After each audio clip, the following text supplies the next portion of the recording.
Welcome to another episode of Gov Tech Today. I'm Russell Lowery, And I'm Jen Saha. and together we try and bridge the gap between .com and .gov. With us today is someone who's been doing significant thinking about that .com, .gov space. We've got with us today Justin Brown. Welcome, Justin. Hey, thanks y'all for the invitation and the opportunity to join you. I'm looking forward to a great generative conversation. Bad what you did there. bad AI pun to You like start that? I mean, with. you had to start somewhere. We're early in this. Well, we appreciate you giving us a little bit of your time. Why don't you share with me and with our audience what's some of your background? How do you come to this .com .gov conversation? Yeah, great. I'll rewind just a little bit from current day. I had the honor of serving as Secretary of Human Services for the state of Oklahoma, starting in 2019. So served all throughout the pandemic.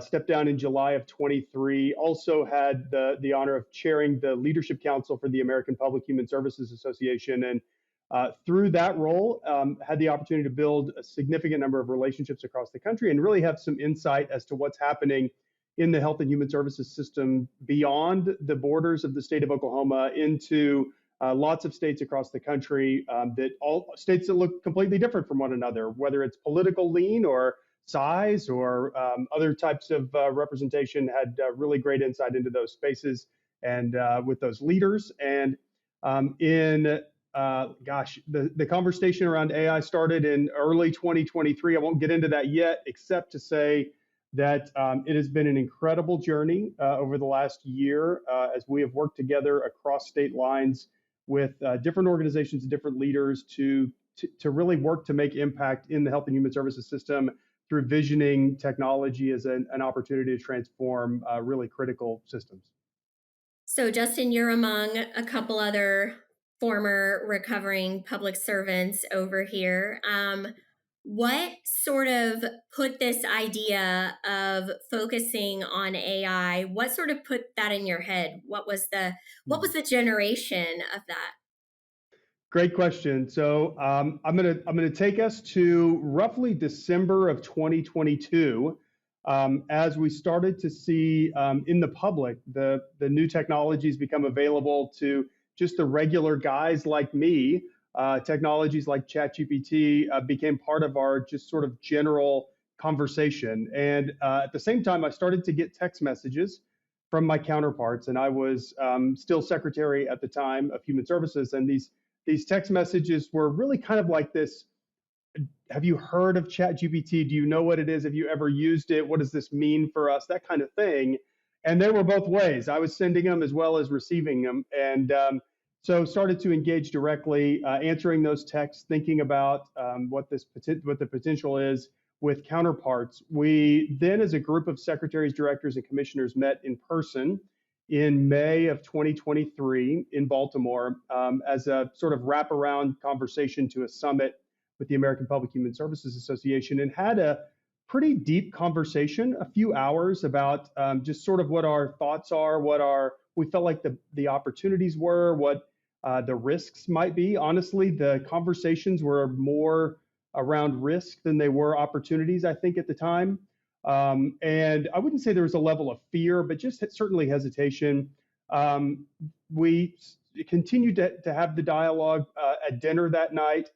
And really at the dinner, we decided like we really need to work together as a group of leaders in health and human services to sort of take control of the conversation amongst ourselves and amongst our agencies. And so from that was born the Center for Public Sector AI. And it's been, just like I said, a fantastic last probably 6 or 8 months. And the center is doing some really incredible work, bringing partners together to convene the conversation, but also turn conversation into action, which is for us really the purpose behind the work that we're doing. Well, particularly with health and human services, it's a great place because there's such huge opportunity. It touches people very directly. But if you can sort it out in health and human services, when you're dealing with the most intimate, private, personal details, place where bias may pop up or have a huge impact, if you can solve it there, other sectors of government might be easier. So when you when we look at something as big and broad as health and human services, how do you and your colleagues think about putting it into a digestible bucket of how do we approach it? How do what's a starting place for the conversation? Yeah, ultimately we start with education.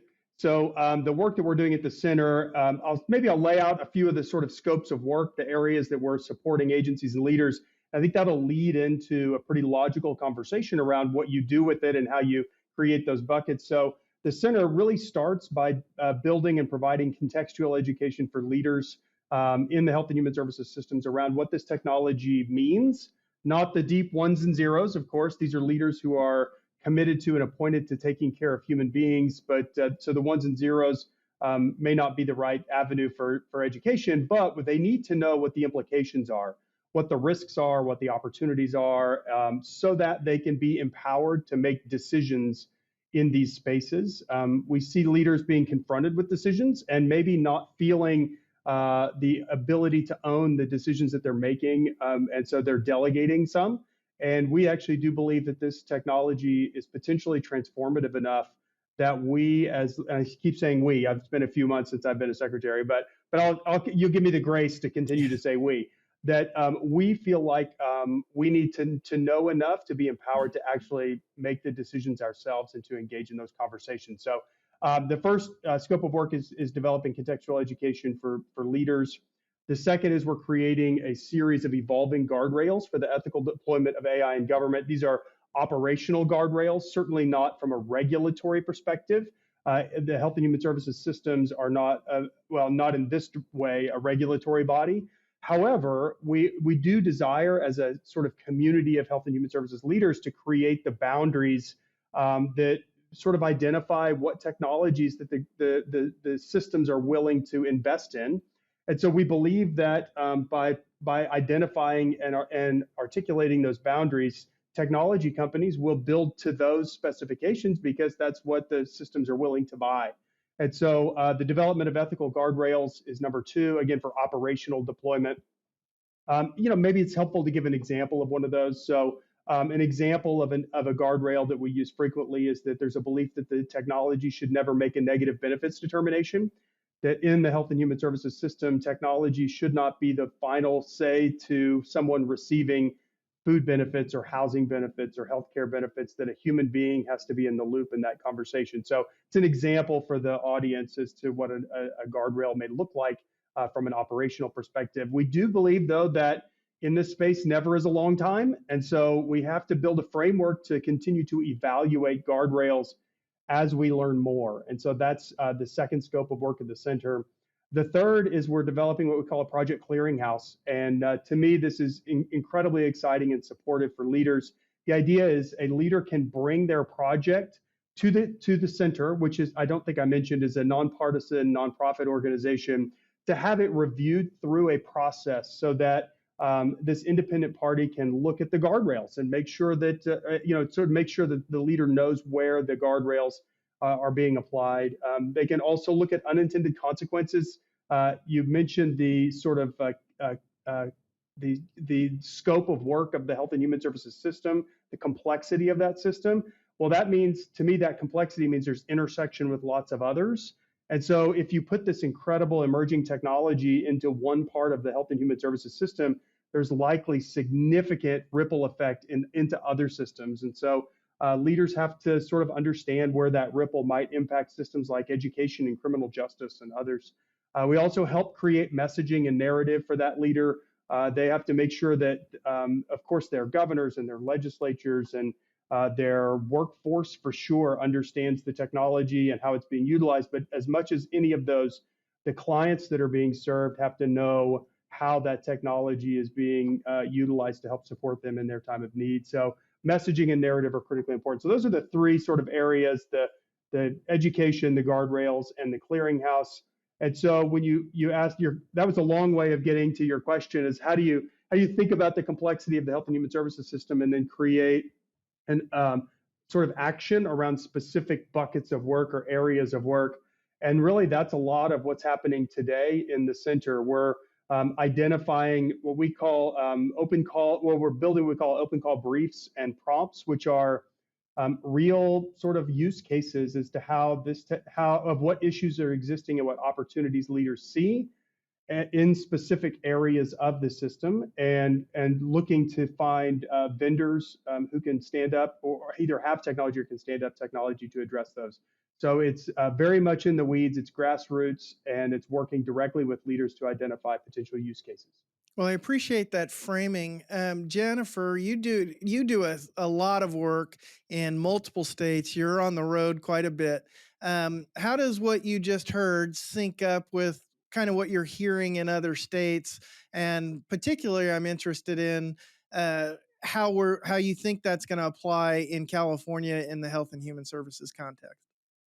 So California is actually participating in the Center for Public Sector AI and working Okay. hand in hand with Justin, which is great because I do think a lot of it aligns specifically to the public sector. So a lot of times, Justin, on the podcast, will compare how things are adopted in the private sector versus the public sector. And, you hit the nail on the head when like, everyone's like, what is this chat GPT for? How are we able to use this? And I think we're still in the phase of figuring out how to use it. And you're right, a lot of it is around education. I loved your guardrails discussion, and even the example of a human has to be involved in this somewhere. We're seeing that guardrail really clearly articulated in all of the guidance that has come out, whether it's from the federal government, the state of California, and any other handful of states that are looking at AI use. And then identifying the projects, right? The use cases. That's happening in California too. And I know the center has taken some of the prompts straight out of California for, hey, how do we use this? This is what we're trying to tackle. Here's, our problem. How can generative AI help us fix this? I think we're still very much in a sort of learning and experimental phase. Russell and I have had a ton of conversations around this. One that keeps coming up is data. Data is the foundation of any of these LLMs that we're seeing out there. We've used the phrase in the past, garbage in, garbage out. And, we've seen this reflected in some AI uses where, a lawyer's citing a case that never happened and that type of thing. What's the center doing, or what are sort of you hearing from the public sector about where our data as a public sector is right now along the lines of governance, data quality, sort of getting our data ready to be the foundation of some of these AI use cases? Yeah, great question. So that is definitely a topic of deep conversation at the moment. So one of our subcommittees at the Center for Public Sector AI is around technology, data, and security. And so that group is still forming. I want to make sure that it's clear we have not achieved perfection in any of these spaces. The conversation began in May of 23. So as fast as AI is moving, we're trying to keep up. But that subcommittee is forming to really take control of that conversation around data. Of course, foundational to any work that happens moving forward is a clean and solid and robust data set that's accessible by multiple organizations. And so what I found as a leader of a human services system is left a lot to be desired. And that doesn't surprise anybody, either of you or anyone that's listening to this call. There are dozens and if not hundreds of terabytes of data in each of these systems that exist that is mostly unstructured, and I would say also kind of never accessed or utilized. And while that's okay in some cases, much of this data is old. We can learn from this data, and so it has to be. We have to embrace a reform system around data, some way to put it in a certain position so that it can be foundational to a strategy moving forward. I would say that if nothing else, just about every agency and leader that's involved in this work understands the importance of well-built data strategy and are moving forward with partners to sort of achieve that. Aside from the policy realm, and we don't have to leave it entirely, but I think it might be helpful if we talked a little bit about use cases. So some people in state government, and particularly if they're engaged with the center, they're thinking about AI. You're reading articles, you've thought about it, um, but more broadly in state government, are your garden variety policy level person in a health and human services, someone who's interacting, delivering a state program, are they equipped? Is that the level where they're thinking about solutions using AI? Or is that at the agency level up above, coming down to the programmatic people saying, try this? How are you seeing that play out? So much to unpack there. So there are efforts, early efforts and conversations around embracing the frontline workforce, sort of a grassroots strategy to really understanding what potential use cases are. I think there's some belief that maybe there's hesitation in the workforce around the use of the tools. From my experience, just about every health and human services system across the country has a structural workforce shortage today, a dramatic one, and it is it is unlikely that there are any significant strategies to really overcome that structural workforce shortage. So what you see is transactional outcomes in these systems beginning to deteriorate, maybe not even beginning, continuing to deteriorate because there's just not the workforce there to keep up. Demand for system resources are high. And so what we see is the workforce, I don't know if I want to use the word drowning, but falling behind. And so I actually do believe that if we can bring the right and true and authentic message to the workforce, that these tools are there to help support you in really achieving the goals that you came to work for these systems. People come to work for health and human services not to be on one side of a SNAP transaction, but to come and serve families and to help families lift themselves out of poverty. And so they're not able to do that because of the demand on their time and the lack of resources. So these tools can be there to help upskill and support those employees to move to the space that is empowering for them. So I do believe, so that's part of the conversation. To answer your question, I would say that most of the dialogue today, however, is coming from the leadership at agencies across the country. Lots of conversation from the federal government as well. Significant dialogue from philanthropy and community partners and nonprofits. So it's definitely at the executive level across the country. But that's candidly because they are currently seeing the outcomes that exist in these systems and really desiring a new set of tools to impact outcomes for families. So lots of use cases we could talk about, whether those are short-term use cases, meaning helping with the transactions of government, or long-term use cases that are daring to even talk about, like really incredible things to think about. So I don't want to put you on the spot, but I love putting people on the spot. You talked a lot about the Project Clearinghouse and some of the work you're going to be doing there.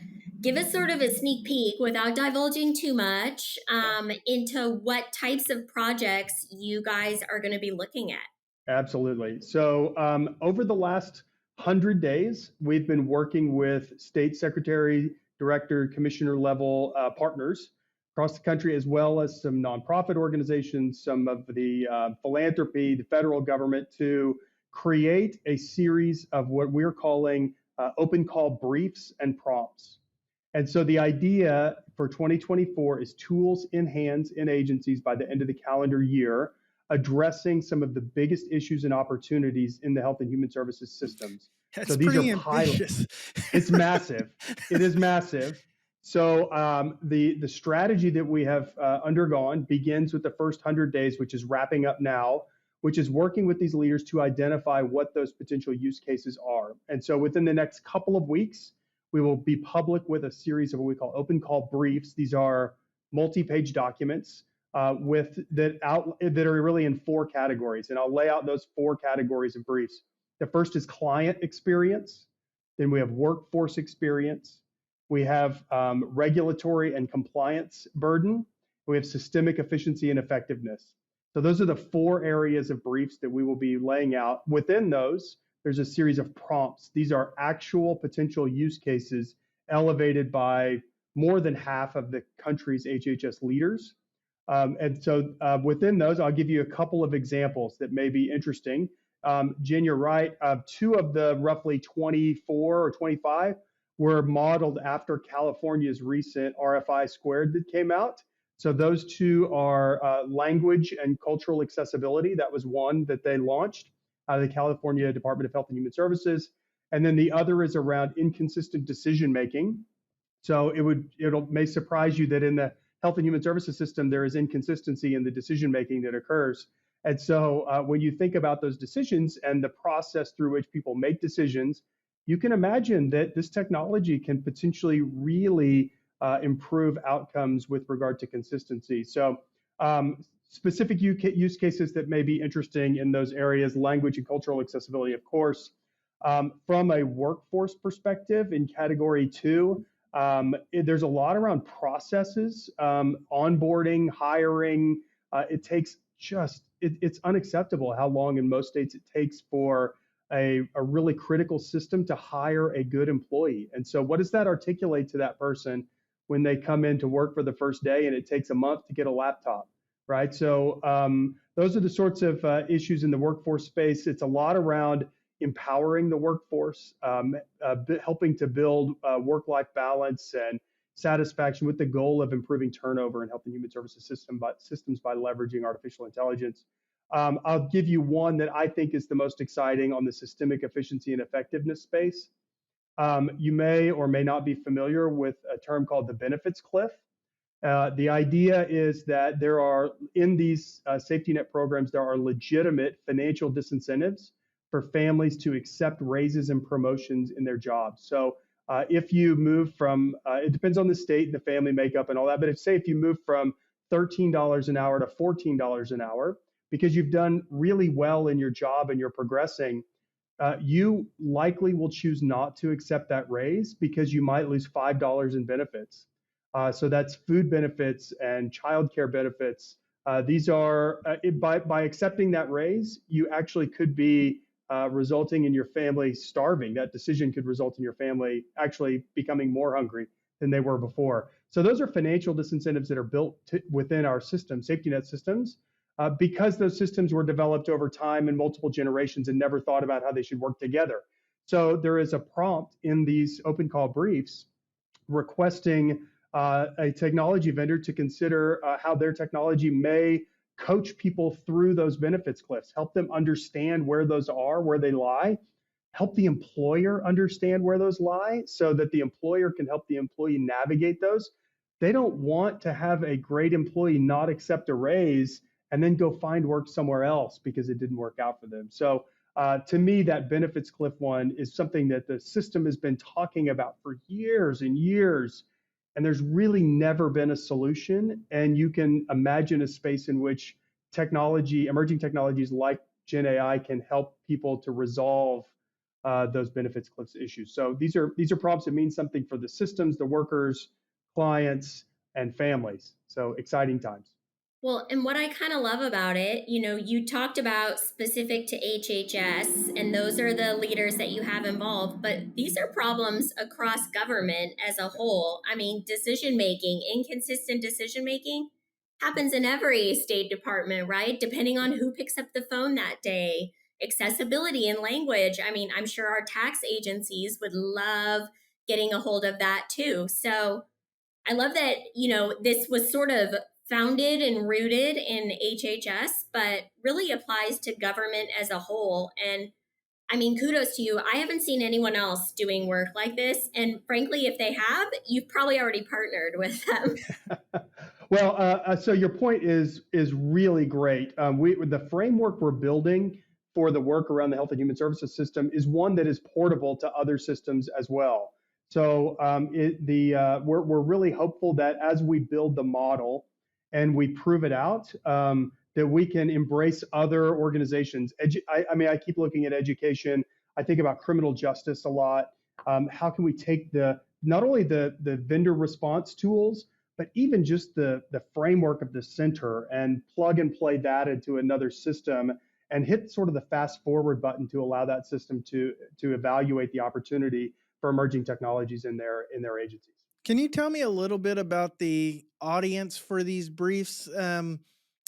Some of it was help. It seemed like it was helping the government think about what kinds of problems they ought to be solving, but it was also, I heard, a request for different solution providers to offer the government solutions to the specific questions that they're asking. So, who's your intended audience for the briefs, and how do you expect it to roll out when you release them? Yeah, the primary audience is certainly technology vendors.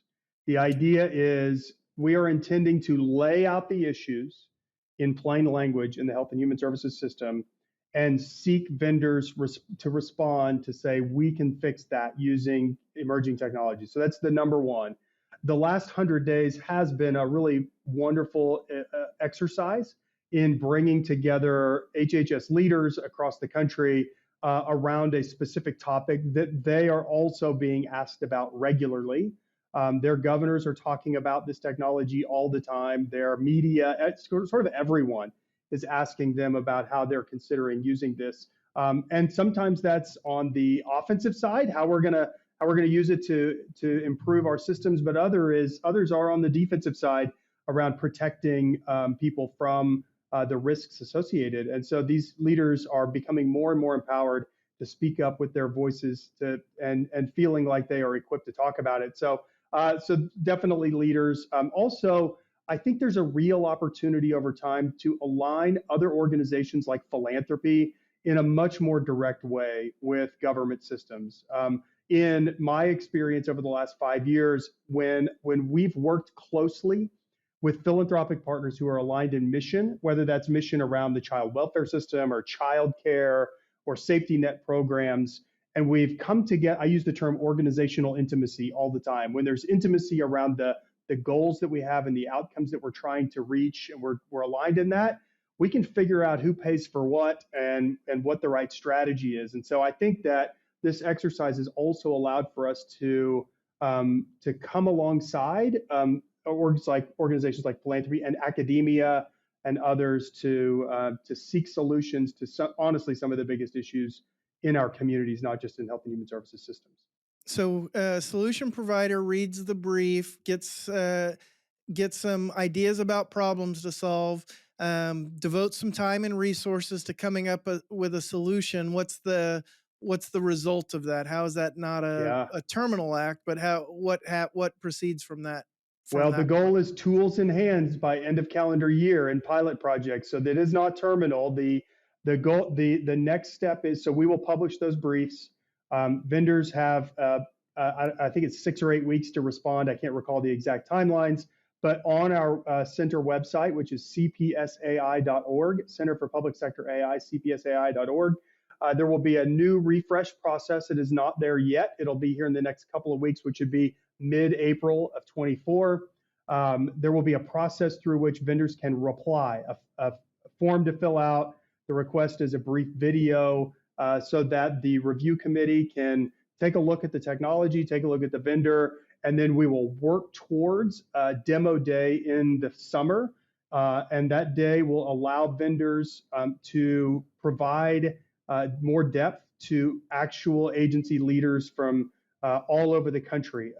I would expect in excess of 20 states represented with their teams watching demos and presentations from vendors who respond, who have technologies or can develop technologies to address the biggest issues in their agencies and in their communities. So from that point forward, midsummer on, it's all about the wonderful art of procurement, and it is all about matching vendors with states and supporting them in working towards pilots.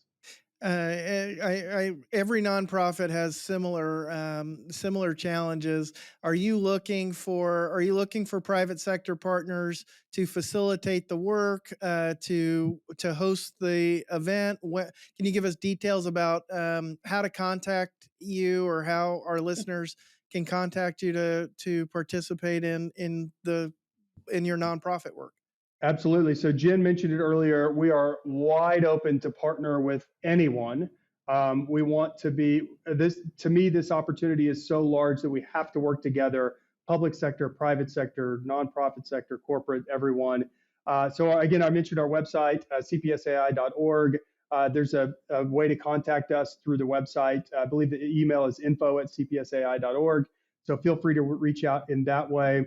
Always looking for thought partnership, looking to understand what's happening across the country in these spaces. We will also be having a couple of vendor sort of Q&A sessions after we launch the briefs and the response process. So folks can keep an eye on the website, but also there's a LinkedIn profile that you can follow for updates. And so we definitely want alignment and partnership with the corporate sector. Fabulous. We've never asked where they haven't delivered, so we're fully expecting them to deliver in this respect as well.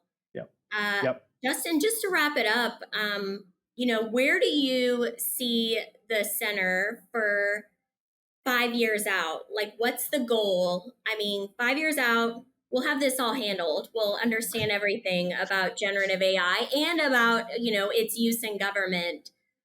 What's sort of your long-term vision for the center and the activities that you're going to undertake? Well, assuming that we don't yet have all of the issues in our communities and on our globe figured out, I think the center has an opportunity this year to lay the foundation for what future years could look like. And to me, those future years means a much more sort of structural process for evaluating technologies, for helping agencies and leaders actually implement and execute, to help work across state lines between states and agencies so that we can truly understand what works and what doesn't for families and for kids and those who are living in need. So I actually, this sounds bigger than it probably is, but I think we can be a convening body that brings people together to use technology to potentially solve some of the biggest issues that we face.